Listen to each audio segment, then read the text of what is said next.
Bem-vindos ao nosso espaço de análise, onde exploramos múltiplas perspectivas e o discurso profundo sobre os textos que moldam nossa compreensão do mundo.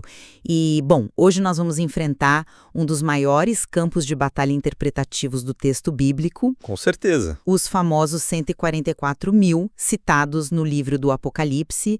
E nós não estamos fazendo isso num vácuo, né? Nós estamos em 2026. É um mundo, completamente engolido por métricas algorítmicas, identidades digitais universais, moedas de bancos centrais. O famoso crédito social, né? Exato. Os já onipresentes sistemas de crédito social. A ansiedade sobre quem está dentro do sistema e quem é excluído dele é, na verdade, o ar que respiramos hoje. Então, a grande questão que o nosso material levanta é a seguinte: esse número bíblico representa uma quantidade literal, um senso estrito e geográfico, ou é um código simbólico, uma mensagem criptografada sobre o exército de Deus resistindo à máquina do mundo? É uma pergunta pesada. É sim. E para antecipar o nosso terreno, eu vou defender que olhar para esses números de forma puramente matemática é perder a essência. Eles são conceitos teológicos brilhantes que oferecem uma blindagem psicológica e espiritual contra a opressão dos sistemas de controle atuais. Entendi. E eu abordo isso de uma maneira diferente. Eu encaro de uma perspectiva muito mais material, sabe? Vou argumentar que essas contagens não estão flutuando no espaço das metáforas. Elas estão intrinsecamente enraizadas em uma estrutura militar literal. Literal mesmo? Sim, literal. Existe um significado demográfico, histórico e tático inegável nas antigas 12 tribos de Israel. E tentar, higienizar a história transformando tudo numa poesia reconfortante é um erro de método, um erro que esvazia a força do texto original. Bom, mas para entender como esses números funcionam, a gente precisa primeiro entrar na mente do autor joanino lá no final do primeiro século. A nossa cabeça moderna abre uma planilha e vê números como dados quantitativos puros, né? Dados exatos. Mas no mundo antigo, especialmente na tradição apocalíptica, os números operavam quase como adjetivos. Eles eram qualidades. E é aqui que entra o conceito da gemátria e da matemática teológica. Naquela época, as línguas hebraica e grega não tinham algarismos separados. As próprias letras do alfabeto tinham valores numéricos. Certo, existia essa sobreposição. Exatamente, uma sobreposição intencional entre a matemática e o significado. Então, quando o texto nos apresenta os 144.000, não é um acidente estatístico. É uma equação arquitetada com, uma precisão cirúrgica. O número 12, que carrega todo o peso histórico das tribos de Israel, multiplicado por 12 de novo, que representa a fundação dos apóstolos. E aí multiplica por 1.000. Isso. No linguajar da época, 1.000 indicava completude absoluta, uma unidade incontável, maciça. Quando você junta isso, a matemática se torna teologia. O texto não está te dando um limite de vagas, ele está comunicando a ideia da igreja completa e militante. É o povo de Deus organizado na sua totalidade. Olha, eu entendo o apelo dessa visão, geométrica. É elegante, admito. Mas o problema de pular direto para a geometria e para a abstração é que você corta o cordão umbilical do texto com a realidade pragmática do Antigo Oriente Próximo. Como assim? O material de origem nos convida a focar um termo hebraico muito específico que fundamenta toda essa visão. A palavra é Elef. Nas traduções modernas, a gente lê isso de forma bem simplista como 1.000. Certo, o milhar. Só que a arqueologia e a filologia nos mostram, exaustivamente, que Elef denotava uma realidade física. Significava um clã literal, uma família estendida ou uma unidade de exército no contexto estrito de conscrição militar. Mas não pode ser as duas coisas. A questão é que a organização das 12 tribos não era uma alegoria teológica, entende? Era a infraestrutura de sobrevivência geopolítica de uma nação. Se você fosse atacado, você precisava saber exatamente quantos homens empunhavam lanças naquele clã específico. Mas veja bem, você não acha que o autor do Apocalipse, escrevendo décadas depois da queda de Jerusalém, está intencionalmente pegando esse termo militar e elevando o significado dele? Ele justapõe Israel com a igreja. A estrutura narrativa te obriga a sair da geografia do Antigo Testamento. Não exatamente. A transição literária não anula a materialidade da palavra. Se a gente puxar pela memória histórica, quando o leitor do primeiro século ouvia falar em separar grupos de 12 tribos e contá-los em unidades de Aleph, o cérebro dele não ia para o mundo das ideias de Platão. Ia para onde, então? Ele pensava na lama, na poeira, em realidades demográficas. Deixa eu te dar um exemplo moderno de como essa literalidade funciona. Pense numa junta militar de recrutamento hoje, no nosso mundo.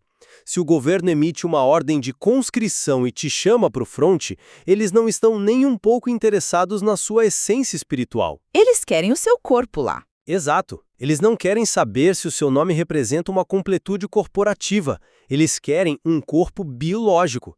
Eles exigem o seu CPF, a sua tipagem sanguínea, a sua presença física na trincheira. O censo do livro de Números, que é a espinha dorsal para essa passagem do Apocalipse, foi desenhado com essa mesma frieza calculista, sabe? Saber quantos homens podiam segurar uma espada. Se a gente retira a fisicalidade do ex-elfe, nós transformamos generais em poetas e esvaziamos a urgência de uma convocação real. Essa analogia do recrutamento e do CPF até faz sentido se a gente estivesse lendo um livro de crônicas de guerra literais. Mas nós estamos lendo literatura apocalíptica, que usa códigos conhecidos justamente para subverter a realidade. E olha, mesmo em contextos militares modernos, a literalidade estrita falha rapidamente se você não entender a função. Falha como? Pense na famosa 101ª Divisão Aerotransportada dos Estados Unidos. O nome 101 não significa que o Pentágono tem, matematicamente, outras 100 divisões ativas idênticas operando ao lado dela, né? Ah, sim. É uma nomenclatura. Mais do que isso. Na teoria, uma divisão dessas abriga cerca de 10 a 15 mil soldados. Mas na realidade brutal do combate, esse número flutua todo santo dia. Você tem baixas, licenças médicas, transferências.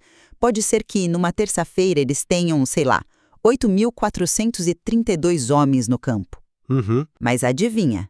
Eles continuam sendo chamados de A Divisão. O número 101 e a contagem teórica não são um censo imutável. Eles são uma designação de função corporativa. Mostram que a unidade está ali, completa na sua missão. E é exatamente assim que eu vejo o uso do multiplicar por 1000 no Apocalipse. O autor está dizendo, aqui está a força-tarefa completa de Deus, não uma planilha prancada em exatamente 144 mil indivíduos. Olha, a analogia da divisão funciona super bem para explicar a estrutura de comando, eu admito. O problema é quando você usa essa ideia de função corporativa para ignorar quem de fato veste a farda. E é aqui que a sua interpretação bate de frente com o próprio texto. Bate de frente por quê? Porque quando você diz que o número é puramente metafórico, você precisa lidar com as restrições incrivelmente literais que o autor impõe logo na sequência. Na verdade, eu diria que essas restrições são justamente o ponto de ruptura da sua tese. Se a gente for insistir na literalidade que a visão histórica purista exige, nós caímos de cabeça no que podemos chamar de o absurdo da literalidade. Absurdo? Como assim? Vamos olhar para o texto de perto. O Apocalipse 14:4 especifica que esses 144 mil são homens que não se contaminaram com mulheres. Ou seja, são celibatários. E o Apocalipse 7 os divide estritamente, de forma matemática, entre as tribos de Israel. Se seguirmos a lógica literalista do recrutamento pelo CPF que você propôs, as consequências teológicas são devastadoras. Devastadoras em que sentido? Pense na implicação prática disso. Teríamos que admitir que, no cenário escatológico, na resolução da história, apenas judeus étnicos, e lembre-se que hoje a maioria dessas tribos sequer possui registros genealógicos rastreáveis e exclusivamente homens solteiros fariam parte dessa tropa de elite. Certo, o texto restringe. Mas isso exclui sumariamente o apóstolo Pedro, que era sabidamente casado. Exclui a esmagadora maioria da igreja ao longo dos últimos 2 milênios. Exclui as mulheres. Exclui os gentios e exclui totalmente o ouvinte moderno. Ler essa contagem de forma puramente literal transforma o texto num clube de exclusividade ética que entra em colapso com a mensagem de universalidade do Novo Testamento. É insustentável. Esse é um argumento convincente, confesso. Mas você considerou que o que você chama de absurdo da literalidade, um historiador chama de precisão contextual? Precisão? Excluir todo mundo? Deixa eu explicar. Sim, o texto diz que eles são israelitas e celibatários. Mas por que isso soa tão absurdo para nós hoje? Porque nós perdemos o contexto de como funcionavam os códigos de pureza na Guerra Santa do Antigo Oriente Próximo. Mas a Guerra Santa não era mais um conceito espiritual? Não, era profundamente material. Nos antigos textos de recrutamento, como a gente vê nas leis do livro de Deuteronômio, a guerra era um empreendimento sagrado. A crença literal era de que a presença de Deus habitava no meio do acampamento militar. Por causa disso, o soldado que estava em campanha precisava manter uma pureza ritual extrema. Ele devia abster-se de relações conjugais enquanto estivesse no fronte. Ah, a regra da abstinência na campanha? Exatamente, o autor do Apocalipse está usando a linguagem literal, exata e histórica do recrutamento judaico da Antiguidade para a Guerra Santa. Agora eu compreendo perfeitamente a sua frustração teológica de ler isso hoje e dizer, poxa, onde eu me encaixo nisso? Eu sou casado, eu moro no Brasil, não tenho linhagem na tribo de Gade. Pois é, o ouvinte fica totalmente de fora. Mas nós temos que ter o cuidado intelectual de nos perguntar se isso não é apenas anacronismo da nossa parte. A gente fica tão desesperado para se sentir o personagem principal de cada versículo bíblico que preferimos reescrever o contexto histórico. Pegamos uma realidade de guerra antiga e a diluímos numa alegoria flexível só para torná-la inclusiva.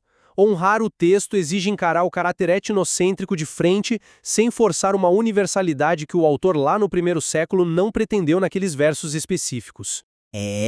Eu tenho que admitir que a precisão histórica por trás da regra da pureza elucida muito bem o vocabulário usado.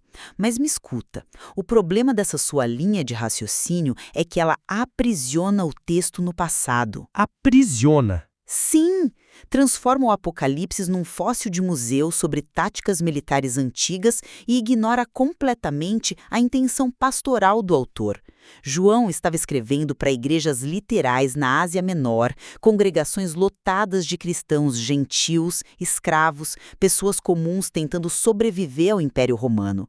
Ele não estava dando uma aula de história de Israel, sabe? Ele estava dando a eles um manual de sobrevivência. Entendo o aspecto pastoral. E é justamente aqui que a aplicação prática nos atinge como um raio hoje, neste exato momento de 2026. A gente precisa dar um passo além do debate etnocêntrico original e olhar para a mecânica do selamento divino. E como você faz essa ponte? Digo, como você pega um manual de resistência contra Roma no século I e aplica às nossas ansiedades hipertecnológicas sem distorcer o material? Observando a estrutura de contraste, Roma queria controlar o comércio, a adoração e a lealdade, certo? Correto. E o que nós temos hoje? O nosso ouvinte levanta de manhã e lida com o medo palpável de ser varrido do mapa pela tecnologia. Nós temos identidades digitais, biométricas, atreladas a moedas digitais, controladas por bancos centrais. Se o algoritmo decidir que você não é um cidadão compatível com as regras do Estado, o seu acesso ao transporte, à comida, ao mercado é desligado em milissegundos. Sim, é um nível de controle sem precedentes. É uma ansiedade esmagadora.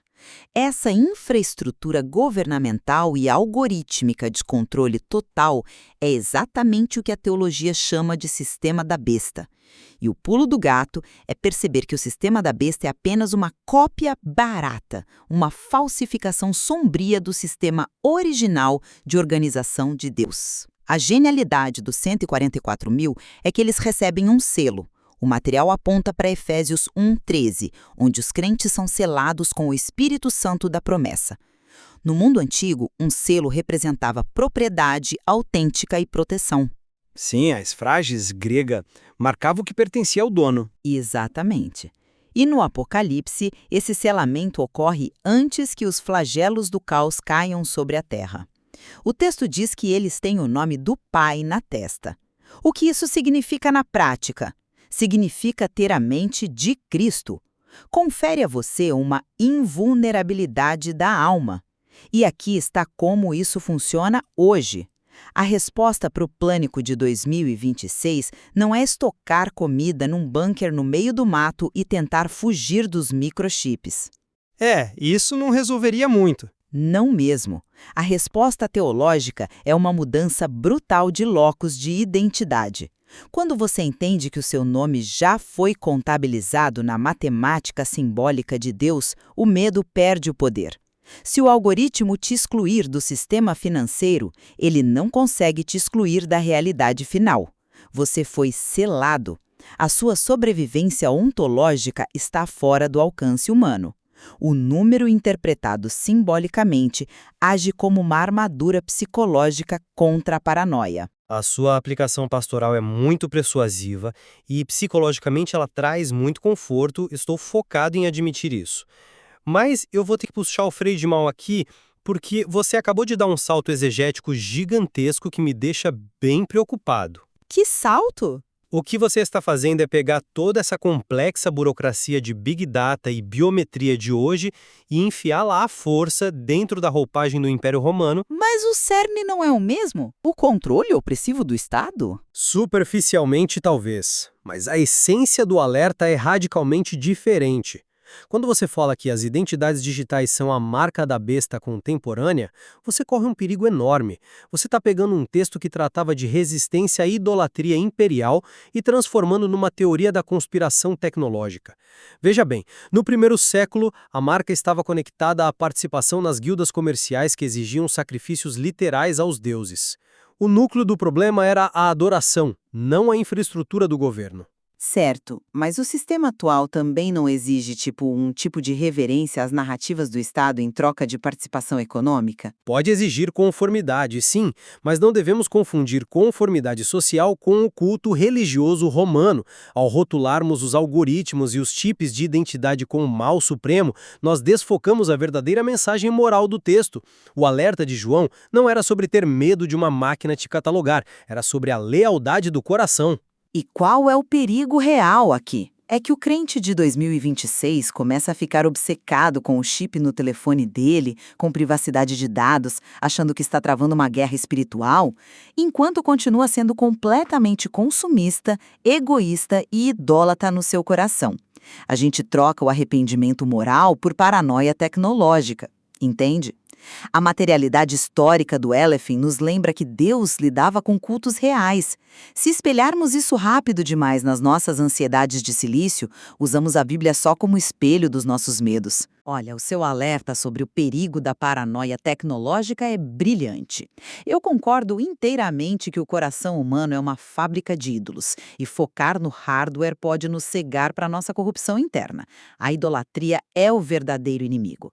Mas, ao mesmo tempo, não podemos ser ingênuos, né? Os sistemas de crédito social de 2026 exigem sim uma lealdade quase religiosa. Mas de uma forma secular. Sim, o algoritmo não te obriga a queimar incenso numa estátua de César na praça, mas ele monitora o seu comportamento e exige que você se curve ideologicamente para manter seu padrão de vida.